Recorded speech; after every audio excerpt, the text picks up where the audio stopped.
Hello, Cinder 10th. How are you? Good morning. And it's 20th July 2021 Tuesday. And yesterday I told you the lesson about Anne Frank. It's fourth lesson of your textbook, First Flight. Yeah. From the diary of Anne Frank. And you know better who is Anne Frank, a German girl, and she wrote a diary. So I completed, I think, yeah, Kitty. यहाँ तक हमने complete किया था lesson. Let's say kept the name of her diary, Kitty. और वह दूसरों की तरह इसको यूज़ नहीं करना चाहते जिस तरह दूसरे लोग यूज़ किया करते हैं. Because she considered it as a friend. वह इसको मित्र समझती है. And just not a friend, but a long-awaited friend. I told you yesterday the meaning of long-awaited friend. Do you remember, dears? Yes, I hope you remember all. Long-awaited friend, जिसका बहुत दिनों से बेसब्री से इंतज़ार करते रहे हैं और वो हमें मिल जाता है, वही दोस्त, तो उसे long-awaited friend कहेंगे. तो किटी नाम रखती है अपनी डायरी का और आज स्टार्ट करते हैं. So before starting the chapter you should go through the oral comprehension check questions. ये आपकी बड़ी हेल्प करेगा. It will help you a lot to understand the chapter. और मैं आपको समझूंगा कि आप कितना कुछ सीखे हैं इस लेसन के जरिए जो मैंने कल आपको लाइव हमने क्लास लेकर पढ़ाया था. So what makes writing in a diary A strange experience for Anne Frank. तो एनी फ्रैंक के लिए एक डायरी लिखने का जो एक्सपीरियंस था वह अजीब यूनिक क्यों हो गया कि उससे पहले ऐसा एक्सपीरियंस उसको कभी नहीं लगा. इसके दो आंसर है. नंबर एक तो because she had no friends, and second answer इसका ये है कि एनी फ्रैंक ये समझती थी कि कोई भी ध्यान नहीं देगा एक छोटी बच्ची पर जो सिर्फ 13-year-old थी. She thought that no one would pay any heed to a girl who was just 13-year-old. लेकिन सब ध्यान देते हैं उसकी राइटिंग्स पर. अगर कोई चीज़ आपके पास रिटर्न में है तो लोग उसमें एक्साइट होते हैं, उत्सुक होते हैं, क्यूरियस होते हैं. मगर बाद में जब दुनिया चली जाती है, लोग मर जाते हैं, कौन याद रखता है कि हाँ कोई बच्ची कभी 13 साल की भी थी. कोई याद नहीं रखता. लेकिन अगर उसने कोई रचना की हो, कोई पोएम लिखी हो, कोई गीत, कोई लेसन या कोई कहानी, तो ज़रूर याद रखते हैं लोग. तो यह सोचकर उसे जो है इसका एक्सपीरियंस बड़ा अजीब था, यूनिक था. वह डायरी चाहती थी. और second, why does Anne want to keep a diary. Diary लेना क्यों चाहती थी? इसका तो आंसर बहुत सिंपल है, आप सब जानते हैं, बल्कि आपने ही मुझे कल बताया था. Because she had no friends, so that's why she wanted to keep a diary. Friend नहीं थे तो डायरी को रखना चाहती थी as a friend. And third question, why did Anne think she could confide more in her diary than in people. ऐसा Anne क्यों सोचती थी कि लोगों से ज़्यादा डायरी पर विश्वास किया जाना चाहिए? इसका भी आपको पता है, मुझे बताने की ज़रूरत ही नहीं है, फिर भी मैं आपको बता देता हूँ. क्योंकि एनी समझती थी कि लोगों को हम अपना हर एक पर्सनल एक्सपीरियंस शेयर नहीं कर सकते. Because Anne thought that not our every personal experience to express in front of the people. हम नहीं एक्सप्रेस कर सकते लोगों के सामने अपना हर एक पर्सनल से experience. That's why and that's the reason that she wanted to keep a diary. And she believed the diary more than people. लोगों से ज़्यादा उसने विश्वास किया डायरी में. तो चलिए स्टार्ट करते हैं.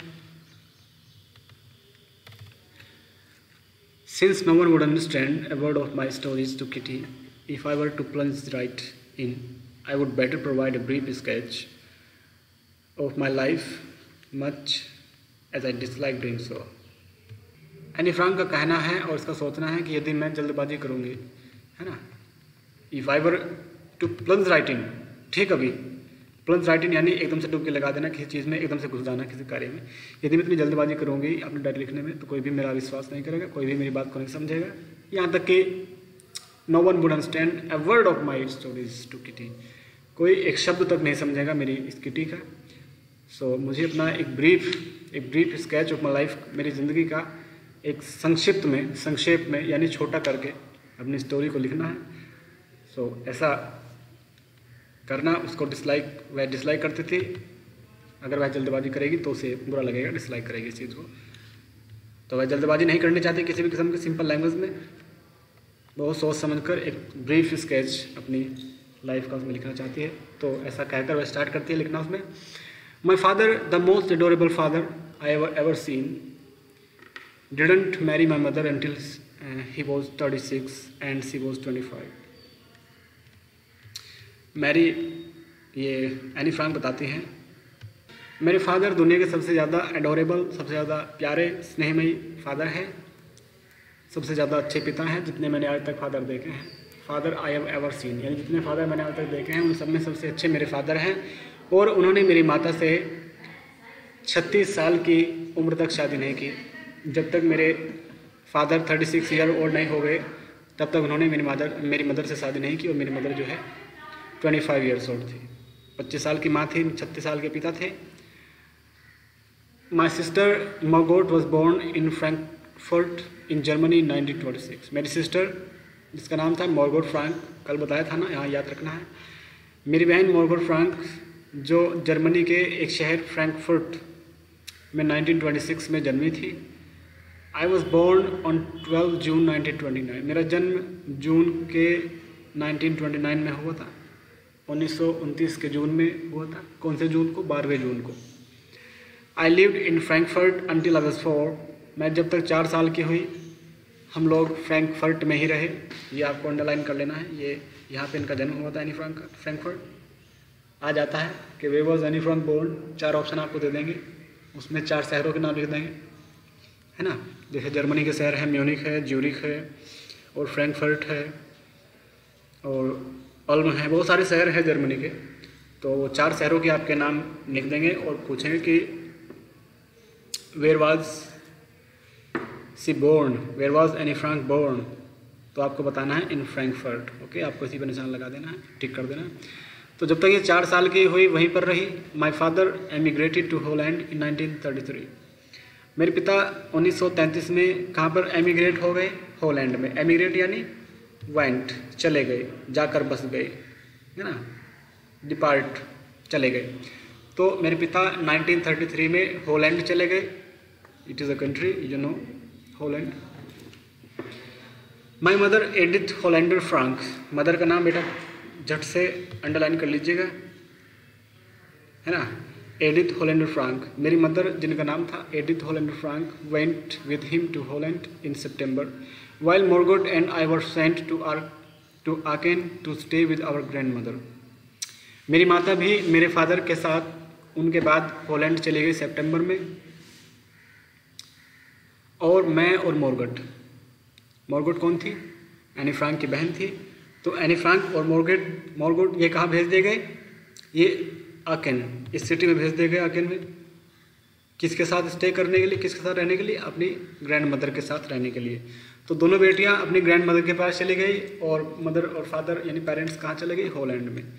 मॉर्गोट went to Holland in December and I followed in February when I was plunked down on the table as a birthday present for Margot. क्या कहती है एनी फ्रैंक, क्या लिखती है कि फिर उसके बाद मॉर्गोट भी हॉलैंड में ही चली गई दिसंबर में, है ना।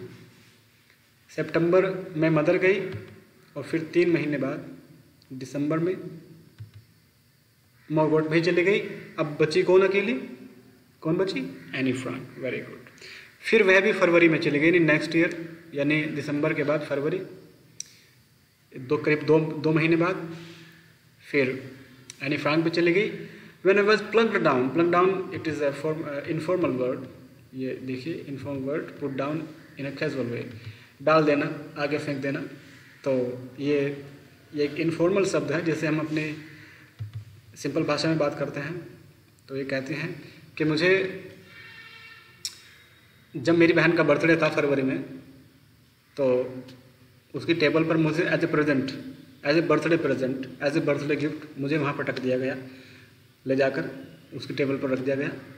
तो मतलब ये मजाक में ये बात कहती है, मतलब इनका ये है कि जब मेरी बहन का बर्थडे था तब मुझे उनके सामने ले जाया गया एज ए बर्थडे गिफ्ट। उनको सरप्राइज़ दिया गया कि हम एनी फ्रैंक को भी हॉलैंड में ले आए हैं। देखते हैं। I started right away at the Montessori nursery school. मैंने बहुत ही जल्दी जब छोटी थी तो मोंटेसरी नर्सरी स्कूल स्टार्ट कर दिया था। Montessori nursery school. अब जैसे आपके CBSE स्कूल्स होते हैं, पहले मोंटेसरी हुआ करते थे, पहले सरकारी स्कूल होते थे और मोंटेसरी, है ना। तो अभी CBSE होते हैं। I stayed there until I was 6 at which time I started in the first form. मैं वहाँ 6 साल तक रही। किसमें? मोंटेसरी स्कूल में, है ना। कब से? जब से फर्स्ट फॉर्म में थी, यानी फर्स्ट क्लास में थी। यानी फर्स्ट क्लास से मैं 6 साल तक वहाँ रही। In the 6th form my teacher was Mrs coopers the head mistress. क्या कहते हैं? इन द 6th फॉर्म, यानी जब मैं 6th क्लास में आई, my teacher was Mrs coopers the head mistress. जब ये क्लास फर्स्ट से यानी फर्स्ट फॉर्म से क्लास 6th फॉर्म तक उसी स्कूल में पढ़ती रही, तो इनकी टीचर कौन थी उस टाइम? मिसेस कूपर्स थी, जो कि इनकी हेड मिस्ट्रेस भी थी। हेड मिस्ट्रेस किसे कहते हैं मैंने बताया। हेड मिस्ट्रेस जैसे आज प्रिंसिपल होते हैं ना, पहले हेड मिस्ट्रेस कहा करते थे, है ना। जैसे प्रिंसिपल मैम होती हैं, ये प्रिंसिपल सर होते हैं, तो पहले हेड मास्टर या हेड मिस्ट्रेस होते थे बेटा, हैं। तो इनकी टीचर मिसेस कूपर्स थी, जो उनकी हेड मिस्ट्रेस भी थी। At the end of the year, we were both in tears as we said a heartbreaking farewell. At the end of the year, we were both in tears as we said heartbreaking farewell. क्या कहते हैं कि जब वर्ष का अंत आया, जब साल का एंड आया, तो इन दोनों की आंखों में आंसू थे, है ना। किसकी आंखों में आंसू थे? मिसेस कूपर्स की और एनी फ्रैंक की, क्योंकि 6th क्लास तक ये वहाँ पढ़ी। जब वहाँ से इन्होंने विदा ली, तो विदाई के समय इनकी टीचर मिसेस कूपर्स और एनी फ्रैंक दोनों की आंखों में आंसू थे। As we said a heartbreaking farewell, दिल तोड़ने वाला इन्होंने अपने आप को एक दूसरे को विदाई दी, है ना। हार्ट ब्रेकिंग फेयरवेल, बहुत इन्हें बुरा लग रहा था, लेकिन विदाई एक दूसरे को देनी पड़ी। In the summer of 1941, grandma fell ill and had to have an operation, so my birthday passed with little celebration. 1949 के समर टाइम में, यानी गर्मियों में, इनकी जो ग्रैंड माँ थी, दादी जी थी, वो बीमार पड़ गई, है ना, fail and had to have an operation, और उनका एक ऑपरेशन करवाना पड़ा। So my birthday passed with little celebration, क्योंकि इनका जो फिर इनका बर्थडे था वो ए लिटिल सेलिब्रेशन के साथ, यानी बहुत ही छोटा मोटा सेलिब्रेशन हुआ, ज़्यादा मनाया नहीं बर्थडे। दादी की ऑपरेशन की वजह से छोटा ही बर्थडे किया। ग्रैंडमा डाइड इन जनवरी 1942, और फिर ये बता रहे हैं कि जून 1941 में दादी बीमार पड़ी और ऑपरेशन हुआ। फिर जनवरी 1942, यानी करीब 5 to 6 months later, she died, her grandmother died. Okay, फिर उसकी ग्रैंड मदर करीब 6 महीने बाद बीमार पड़ने से, ऑपरेशन के बाद, यानी जनवरी 1942 में चल बसी, डाइड, यानी जी मर गई। No one knows how often I think of her and still love her. यह कोई नहीं जानता था कि मैं उन्हें कितना प्यार करती थी और आज भी करती हूँ अपने दादी से। This birthday celebration in 1942 was intended to make up for the other, and grandma's candle was lit along with the rest. The rest किसे कहते हैं अभी बताता हूँ। वैसे रेस्ट का मतलब तो आराम करना होता है, लेकिन अगर रेस्ट के पहले द का यूज़ होता है तो उसका मतलब होता है शेष, बाकी के लोग, रिमेनिंग। तो अब आपके समझ में आएगा जब आप सेंटेंस पूरा पढ़ेंगे। ये जो मेरा 1942 में बर्थडे मनाया गया, यह सब दूसरे लोगों के लिए मनाया जाना था। दादी तो थी नहीं, तो सब दूसरे लोगों के लिए बर्थडे मनाया जा रहा था, लेकिन दादी माँ के लिए एक कैंडल, है ना, एक candle was lit along along with the rest, दूसरे शेष लोगों के साथ दादी माँ की एक कैंडल भी जलाई गई, है ना। तो 1942 को जो मेरा बर्थडे था वो मनाया जा रहा था दूसरे लोगों के लिए, दादी तो थी नहीं, मगर फिर भी दादी के लिए दूसरे लोगों के साथ में जो शेष बाकी के लोग थे उनके साथ में ही एक कैंडल दादी माँ के नाम की भी जली मेरे बर्थडे पर। तो ये दिखाता है कि ऐसी कौन सी चीज़ है जिससे आपको लगता है कि एनी फ्रैंक अपनी दादी से कितना प्यार करते थे, है ना। तो इस तरह के क्वेश्चन आ जाते हैं, ये याद रखना है एग्ज़ाम में कि ऐसी कौन सी चीज़ थी जिससे कि लगा आपको भी कि हाँ एनी फ्रैंक दादी से बहुत प्यार करते थे। तो आपको बताना है कि उन्होंने कैंडल जलाई थी अपने जन्मदिन पे दूसरे लोगों के साथ साथ, है ना। दादी माँ के लिए भी ये दिखाता है, it shows that she loved her grandmother very much. तो the four of us are still doing well and that brings me to the present date of 20 June 1942 and the solemn dedication of my diary। हम चारों खुशी से अपना जीवन व्यतीत कर रहे थे। The four of us are still doing well. चार कौन है बेटा? पेरेंट्स हैं दो, तो एक माता एक पिता और एक इसकी बहन है और एक एनी फ्रैंक खुद। ये चारों का जीवन अच्छे से खुशी खुशी बीत रहा था। और फिर क्या होता है, that brings me to the present date of 20 June 1942।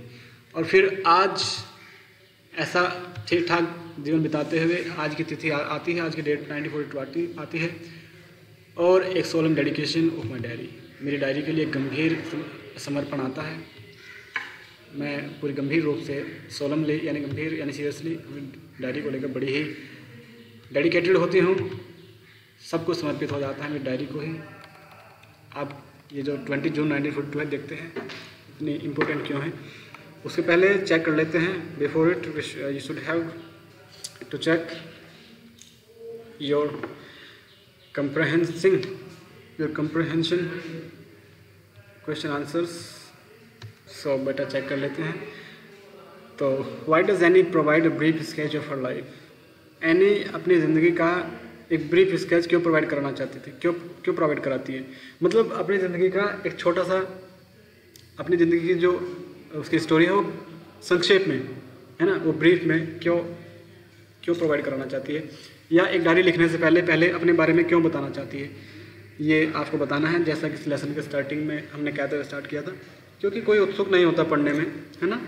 ये पूरी इस तरह अगर वह लड़की अपने बारे में थोड़ा नहीं बताएगी तो बेटा किसी की समझ में नहीं आएगा। इसने कहा था कि no one will understand of a single word if I didn't describe a character sketch, a brief character sketch of my life. यदि मैं अपनी ज़िंदगी का सबसे पहले अपना कैरेक्टर स्केच यानी अपने बारे में नहीं डायरी में बताऊंगी तो कोई व्यक्ति जब मेरी डायरी पढ़ेगा उसकी समझ में नहीं आएगा कि क्या लिखा है ना।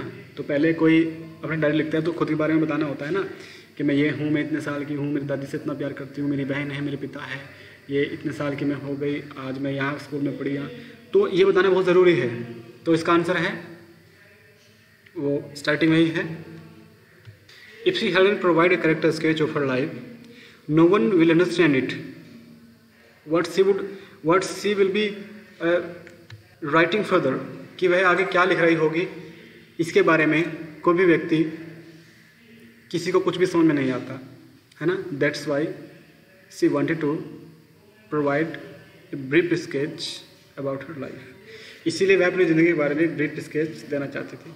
दोबारा बताता हूँ, क्योंकि अगर वह अपनी ज़िंदगी का एक ब्रीफ स्केच ना देती, अपनी ज़िंदगी का थोड़ा सा परिचय ना देती डायरी के स्टार्टिंग में, तो किसी की भी समझ में वो डायरी ना आती। यह इसका आंसर है। इंग्लिश में 2-3 बार बता चुका हूँ। और इस चैप्टर, ये जो पेज नंबर है ये कौन सा है, इसके बिल्कुल फर्स्ट पैराग्राफ इसका आंसर है। सेकंड देखते हैं, what tells you that any loved her grandmother. कौन सी चीज़ है जो आपको बताती है कि एनी अपनी ग्रैंडमदर से प्यार करती थी।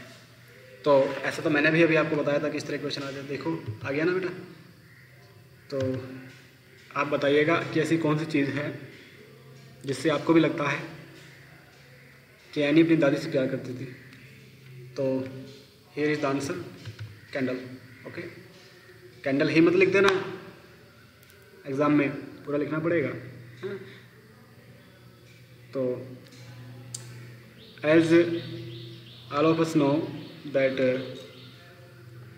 Any Frank lit a candle for her late grandmother, है ना, along with the rest. That is the thing that shows that she loved her grandmother very much. जैसा कि हम जानते हैं, हम सब जानते हैं कि एनी फ्रैंक ने अपने जन्मदिन पर दूसरे सभी बाकी लोगों के साथ साथ अपनी दादी के लिए भी कैंडल जलाई। इसी से हमें लगता है कि वह अपनी दादी से कितना प्यार करती होगी। तो ये इसका आंसर है। आगे देखते हैं। अब डायरी लिखना स्टार्ट करते हैं। डायरी लिखना आपको 9th में भी सिखाया होगा और हम भी अभी सिखाएंगे आपको लिटरेचर के बाद। तो सैटरडे 20 जून 1942, अब 20 जून आ गया है, अब इसने लिखना शुरू किया है। ये बताती है, ये 20 जून का जिक्र हुआ था। तो 20 जून सैटरडे 1942, अब लिखती है डियरेस्ट किटी, प्रिय Kitty, our entire class is quaking in its boots. हमारी सारी क्लास अपने बूट्स में क्वेकिंग कर रही थी। का मतलब ये देखिए, quaking in its boots, shaking with fear and nervousness, यानी काँप रही थी डर के मारे और नर्वसनेस की वजह से, यानी थोड़ी परेशान हो रही थी हमारी पूरी क्लास। किस लिए परेशान थी भाई, आगे पता चलेगा, आगे पढ़ के पता चलेगा। देखते हैं। The reason of course is the forthcoming meeting in which the teachers decide who will move up to the next form and who will be kept back. Reason क्या था? ऑफ कोर्स रीज़न ये था कि अभी क्या है, teachers के साथ मीटिंग होने वाली है जिसमें टीचर्स यह बताएंगे, यह डिसाइड करेंगे कि कौन बच्चा क्लास में आगे जाएगा और कौन बच्चा फेल होकर पीछे ही रह जाएगा। ये रीज़न था कि सब लोग परेशान थे। Half the class is making bets, आधी क्लास जो है मेकिंग बेट्स यानी शर्त लगा रही थी। किस लिए? कि कौन पास होगा, कौन फेल होगा, ये सब के बारे में। Jean and I laugh ourselves silly at the two boys behind us, CN and Jacques, who have staked their entire holiday savings on their bed. Jean and I, Jean और मैं, ये किसी इसकी फ्रेंड का नाम है। हम एक दूसरे के साथ हंस रहे थे पागलों की तरह, silly at the two boys behind us, दो लड़कों पर हंस रहे थे जो हमारे पीछे थे, जिनका नाम था CN and Jacques, जिन दोनों ने अपने पूरी छुट्टियां स्केट कर दी थी, बाजी लगा दी थी, यानी गैम्बल कर दी थी, मतलब शर्त लगा ली थी। पूरी छुट्टियां इन्होंने शर्त लगाने में बिता दी थी अपनी शर्तों को बचाने के लिए। पूरी छुट्टियां दांव पर लगा दी थी अपनी शर्तों को सुरक्षित रखने के लिए कि मैं जीतूंगा, मैं जीतूंगा, ऐसा सोचते हुए। From morning to night it's you are going to pass, now I am not, yes you are, no I am not. सुबह से शाम तक, यानी एक दिन का जो छुट्टी उनको मिला था, वो पूरी छुट्टी उन्होंने इस तरह इसी दांव पर लगा दी थी, बेकार कर दी थी अपनी। यही कहते हुए, इन्जॉय नहीं करा, बस यही कहते रहे सुबह से शाम तक कि तुम पास होगे। तो दूसरा कहता नहीं भाई मैं तो पास नहीं होने वाला, तुम पास होगे। तो पहला कहता कि नहीं मैं नहीं, तुम पास होगे। दूसरा कहता नहीं मैं नहीं, तुम। ये उनका पूरा टाइम इस तरह से ही बीत गया छुट्टी बिताने में। छुट्टी उनकी ऐसे ही खर्च हो गई यह कहने में एक दूसरे को। Even G.S. pleading glances and my angry outbursts can't calm them down. यहाँ तक कि ये किसी का नाम जी है, इन्होंने पूरा नहीं बताया। तो जीज प्लीडिंग ग्लैंसेस यानी जीज की प्रार्थनाएं, तो जी की प्रार्थनाएं एंड माई एंग्री आउटबर्स्ट, और मेरा गुस्सा है ना, मेरा गुस्से से बरसना, और जी की प्रार्थनाएं भी उन्हें शांत ना कर सकी। कांट कैम देम डाउन, उनको शांत ना कर सकी। भाई जी लगातार प्रार्थना कर रही थी और मैं गुस्से से बोल रही थी उनको चुप होने के लिए, टाइम बर्बाद ना करो, ऐसा कह कह के तुम पास, मैं पास, तुम पास। लेकिन इससे उन पर कोई फ़र्क नहीं पड़ा, कोई शांत नहीं हुआ। If you ask me there are so many dummies that about a quarter of the class should be kept back, but teachers are the most unpredictable creatures on the earth. क्या कहती हैं? इफ़ यू आस्क मी, फिर उनसे कहती हैं जो बेट लगा रहे थे, यदि आप मुझसे पूछते हो, या अपनी डायरी में लिख रही है कि अगर आप मुझसे पूछो तो there are so many dummies that about a quarter of the class should be kept back. बहुत सारी डमीज़ है, बहुत सारे ऐसे नमूने हैं जो that about a quarter of the class should be kept back. एक क्वार्टर ऑफ द क्लास का मतलब है यानी क्लास का क्वार्टर, यानी अगर क्लास के 4 हिस्से करें, सपोज दैट हमारे क्लास में 60 बच्चे हैं, तो 60 का आधा 30, 30 का आधा 15 है, तो एक यानी 3/4 क्वार्टर को कहते हैं, आपको पता है। तो करीब 45 बच्चे 60 में से, यानी अगर 20 बच्चे हैं तो 20 में से कम 15 बच्चे तो वापस खिसकने वाले हैं। ऐसा कह रही है कि ऐसे बहुत सारे नमूने हैं जिनकी क्लास भरी पड़ी है, जिनको क्लास में पीछे रहने देना चाहिए, भाई उनको तो पास करे ही ना। लेकिन टीचर क्या है, टीचर जो है are the most unpredictable creatures on the earth. ये दुनिया का सबसे अनप्रेडिक्टेबल क्रीचर है, ये दुनिया का ऐसा जीव है जो अनप्रेडिक्टेबल है, जिसकी कोई संभावना नहीं होती कि कब क्या कर दे। टीचर्स इस तरह के होते हैं। इस धरती पर सबसे बड़ा अनप्रेडिक्टेबल जीव कहा है टीचर को इन्होंने, किसने? एनी फ्रांक ने, मजाक में कहती है। आई am not so worried about my girlfriends and my self. मैं अपनी जो मेरी दोस्त थी, जो मेरी सहेलियाँ थी, उनके बारे में चिंतित नहीं थी और ना ही खुद के बारे में। वी विल मेक इट, हम पास हो जाएंगे, हम इसे कर दिखाएंगे। वी विल मेक इट, है ना, तो हम तो पास हो ही जाएंगे। The only subject I am not sure about is maths. सिर्फ एक सब्जेक्ट है जिसके बारे में मैं श्योर नहीं हूँ, उसका नाम है मैथमेटिक्स।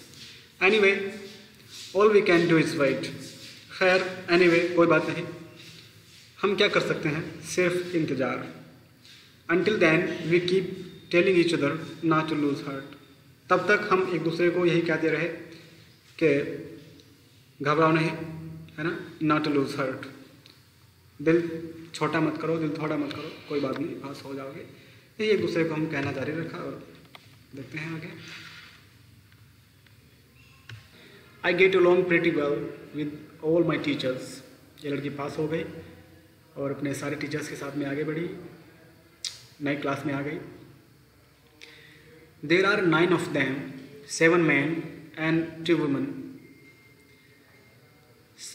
टोटल 9 टीचर्स थे, 7 मैन थे और 2 वीमेन थे।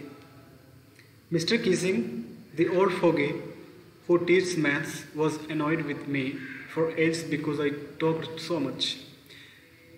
एक टीचर थे मिस्टर कीसिंग, क्या नाम था? मिस्टर कीसिंग, जो एक ओल्ड फोगी थे। ओल्ड फोगी का मीन्स आप इधर you can see here to the right corner. Old fogey and old fashioned person, एक ऐसा व्यक्ति जो ओल्ड फैशन्ड हो, पुराने ज़माने के कपड़े, पुराने फैशन के बाल, ओल्ड फैशन था पूरी तरह से। तो एक ओल्ड फोगी था जो उनको मैथ पढ़ाता था। Who teach maths was annoyed with me for ages. बहुत दिनों से उससे जलता था। वह व्यक्ति बहुत दिनों से एनी फ्रांक से जलता था। क्यों? एक तो मैथ पढ़ाता था, मैथ में इसने पहले ही बताया मेरा हाथ थोड़ा तंग था मैथ में, मुझे मैथ नहीं आता, इंटरेस्ट नहीं है मैथ में ही, इनको डाउट भी था पास होने में। और दूसरी बात जो टीचर इनसे जलते थे वो क्या थी? Because I talked so much, क्योंकि बहुत ज़्यादा बातें किया करती थी। तो एनी फ्रांक बहुत बातों वाली लड़की थी, काफ़ी टॉकेटिव थी, इसीलिए मैथ के जो टीचर थे, जो ओल्ड फैशन पर्सन थे, जिनका नाम मिस्टर कीसिंग था, इसको भी अंडरलाइन कर लेना है। तो मिस्टर कीसिंग हर टीचर ऑफ मैथमेटिक्स, ठीक है ना। तो after several warnings he assigned me extra homework. काफ़ी वार्निंग्स उन्होंने मुझे दी, है ना। आफ्टर सेवरल वार्निंग्स काफ़ी सारी चेतावनी देने के बाद उन्होंने मुझे एक्स्ट्रा होमवर्क देना शुरू किया, है ना। ही असाइंड मी एक्स्ट्रा होमवर्क, उन्होंने मुझे एक्स्ट्रा होमवर्क लिखने के लिए दिया घर पे, सज़ा के तौर पर, है ना, कि सज़ा के तौर पर आपको सज़ा दी जाती है, बेटा आप ज़्यादा लिख कर लाओगी बाकी सबकी अपेक्षा घर से।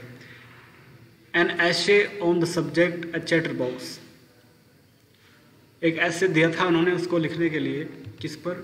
Chatter box. चैटर बॉक्स से कहते हैं बकवास को कहते हैं, ज़्यादा बोलना, बक करना, बकवास करना, है ना, उसे चैटर बॉक्स कहते हैं। तो उसके बारे में क्या लिख सकते हैं? A chatter box, what can you write about that? आप उसके बारे में क्या लिख सकते हैं? I would worry about that letter, I decided, मैं इसके बारे में बहुत चिंतित थी, है ना, लेकिन बाद में मैंने निश्चय किया मैं लिखूंगी। आई जोटेड डाउन इसका मीनिंग शुरू में ही आया था, याद है ना, जोटेड डाउन यानी राइट डाउन यानी लिख दिया। I jotted down the title in my notebook, tucked it in my bag and try to keep quiet. क्या किया लड़की ने? टकड़ कर दिया, है ना। उन्होंने वह टाइटल लिखा, I jotted down the title in my notebook. अपनी नोटबुक में लड़की ने वह टाइटल लिखा कि ठीक है सर, लिख के ले आऊँगी। तो लड़की क्या करती है, एनी फ्रैंक अपनी नोटबुक में उस टाइटल को नोट कर लेती है ना, लिख देती है कि मुझे आज चैटर बॉक्स पर ऐसे लिखना है, I will have to write an essay on the topic chatter box today. So ऐसा लिखकर she tucked it in her bag, tucked यानी केप्ट यानी रख दिया, है ना, मोड़कर उसे अपने बैग में रख दिया, लिखकर कि ठीक है घर जाके लिखती हूँ, क्लास की ये बात है। And try to keep quiet, और शांत रहने की कोशिश करने लगी कि ठीक है मैं बोलूँगी तो फिर ये टीचर कुछ तो कुछ कहेंगे, तो शांत होने की कोशिश करने लगती है। That evening after I would finish the rest of my homework, the note about the एशे काउट इन माई आई। क्या होता है उस शाम, that evening after I would finish the rest of my homework. The rest मैंने बताया था ना कि जहाँ रेस्ट से पहले दा लगता है तो बाकी का, है ना, इसकी हिंदी होती है बाकी का या शेष, बचा कुचा, रिमेनिंग। तो उस इवनिंग, उस शाम अपना सारा बाकी का होमवर्क करने के पश्चात, करने के बाद, ख़त्म करने के बाद, फिनिश करने के बाद क्या होता है, the note about the essay caught my eye. Caught my eye यानी मेरी नज़र उस पर पड़ी, है ना। तो वो जो नोट था, ऐसे के बारे में नोट उसने लिखा था, टाइटल लिखा था, उस पर इनकी नज़र जाती है, एनी फ्रैंक की। I began thinking about the subject while chewing the tip of my fountain pen. अपने फाउंटेन पेन की टिप को च्यू करते हुए, च्यू समझते हैं ना, चबाते हुए, अपने फाउंटेन पेन, जैसे बच्चे करते हैं ना, पीछे से पेन मुँह में दे लेते हैं जब उनसे कोई क्वेश्चन नहीं बनता, आंसर नहीं बनता, तो क्या करते हैं, पेन के जो टिप है वो मुंह में डाल लेंगे और सोचने लग जाएंगे, है ना। तो वही इसने किया, एनी फ्रैंक ने किया कि अपने फाउंटेन पेन की टिप को मुंह में देते हुए इसने उस सब्जेक्ट के बारे में सोचना शुरू किया। Anyone could ramble on and leave big spaces between the words, but the trick was to come up with convincing arguments to prove the necessity of talking. Any Frank बताती है कि anyone could ramble on, ramble on का meaning आप इधर देखिएगा, talk or write aimlessly for long, तो कोई भी लिख सकता है। anyone could ramble on and leave big spaces between the words, जैसे आप कभी कभी क्या होता है कि वर्ड्स के बीच में जब आपको कोई कुछ चीज़ नहीं आती तो शब्दों के बीच में आप बहुत ज़्यादा स्पेस छोड़ देते हो, है ना, लिख देते हो आप, मतलब सीधा सीधा इसको बोलते हैं, तो गैप दे दे के आप लिख देते हो। तो कोई भी इस तरह से तो कोई भी लिख देता, एनी फ्रैंक बताती है कि कोई भी लिख सकता था, है ना, कि शब्दों के बीच में जगह छोड़ छोड़ के तो कोई भी लिख देता। But the trick was to come up with convincing argument. Convincing argument means a statement made in such a manner that people believe it, है ना, एक ऐसा स्टेटमेंट जिस पे लोग विश्वास करें। कन्विंसिंग आर्ग्यूमेंट, एक समझदार बहस, है ना, लेकिन मुझे एक समझदार बहस करनी थी, मुझे इस टॉपिक को जो है कन्विंसिंग बनाना था कि मुझे क्या करना था, prove the necessity of talking. Talking की नेसेसिटी बतानी थी कि बोलना भी ज़रूरी है, भाई बोलना भी ज़रूरी है, उसकी मुझे नेसेसिटी, उसकी ज़रूरत सिद्ध करनी थी, प्रूव करके दिखानी थी उसने उस ऐसे में। तो आगे क्या करती है लड़की, I thought and suddenly I had an idea. लड़की सोचती है, सोचती रहती है और बाद में अचानक से उन्हें एक आइडिया आता है। I wrote the 3 pages mister Keesing had assigned me and was satisfied. लड़की 3 पेज उस पर लिख डालती है ना, चैटर बॉक्स पर, बकवास पर 3 पेज लिख देती है और मिस्टर कीसिंग उसे असाइन कर देते हैं और सेटिस्फाइड हो जाते हैं, कहते हैं कि बहुत अच्छा आपने लिखा है। वो उसे मौका नहीं मिलता उसको डांटने का, उसको लताड़ने का, मिस्टर कीसिंग को, तो वो सेटिस्फाइड हो जाते हैं कि हाँ ठीक लिखा है, बात तो सही है। I argued that talking is a students trait and that I would do my best to keep it under control. Anne Frank क्या करती है, इसमें एक आर्ग्यू देती है, आर्ग्यूमेंट देती है, तर्क देती है, बहस करती है, उस ऐसे में लिखती है that talking is a students trait. Trait कहते हैं स्पेशलिटी को, विशेषता की को, क्वालिटी को, कि बच्चे बोलते ही हैं, भाई बच्चे तो बात करेंगे ही, ये तो बच्चों का गुण है ना, विशेषता है कि विद्यार्थी बोलते ही हैं, बोलना उनका ट्रेट होता है, उनका विशेष गुण होता है। और I would do my best to keep it under control, मैं इसे कंट्रोल करने के लिए अपना पूरा प्रयास करूँगी, ऐसा वह लिख देती है। तो ठीक है, ये बात पूरी करता हूँ। वैसे तो 34 मिनट्स की वीडियो हो चुकी है बेटा, but that I would never be able to cure myself of the habit since my mother talked as much as I did. If not more, and that there's not much you can do about inherited traits. फिर लड़की क्या कहती है कि बोलना तो बच्चों की विशेषता होती है, लेकिन मैं क्या करूं, मैं पूरी कोशिश करती हूं उसको अंडर कंट्रोल करने के लिए, लेकिन I would never be able to cure my self to the habit, क्योंकि मैं इस हैबिट को क्योर करने में कभी भी कामयाब नहीं हो पाती, इसका इलाज करने में, इसको कंट्रोल करने में कभी कामयाब नहीं हो पाती। साथ का क्यों? क्योंकि since my mother talked as much as I did, क्योंकि मेरी माता भी इतनी ही बोलती है जितनी मैं, है ना। And more if not more, and that's there not much you can do about inherited traits. और जो चीज़ आपको विरासत में मिली हो, जो चीज़ आपको आपके माँ बाप से मिली हो, जो आदत, उसमें आप कुछ नहीं कर सकते मिस्टर केसिंग। ये मुझे मेरे माँ बाप से, मेरी माता से मिली है। मेरी माता बहुत ज़्यादा बोलती हैं, तो मुझे भी ऐसे ही जीन मिले हैं अपनी माता से, मैं भी बहुत ज़्यादा बात किया करती हूँ। तो आप इसमें तो कुछ नहीं कर सकते, जो हमें इनहेरिटेड हुआ हो, जो हमें विरासत में मिला हो, जो हमारे जीन्स में, हमारे माता पिता से हमें मिला हो। तो मैं कंट्रोल तो करती हूँ, मगर कर नहीं पाती हूँ, क्योंकि मेरी माता भी इतनी बोलती है, तो मैं क्या करूँ, मैं इसमें कुछ नहीं कर सकती। तो ऐसा कहते हैं, और उसके बाद आप लेसन को यहीं से आज विराम देना पड़ेगा। So please allow me to leave the class now and enjoy the diary, enjoy the chapter. ठीक है ना बच्चे? अब आप इसी को ही प्रैक्टिस करेंगे और इसको कई बार पढ़ेंगे, और कल आपको लाइव क्लासेस में बताएंगे। तो जो बच्चा इसको मिस कर देगा, लाइव क्लास उसकी बिल्कुल भी समझ में नहीं आने वाली, तो पूरे लेसन को पढ़ें, प्रेजेंट रहें, पढ़ते रहें, और take care of you. Thank you very much.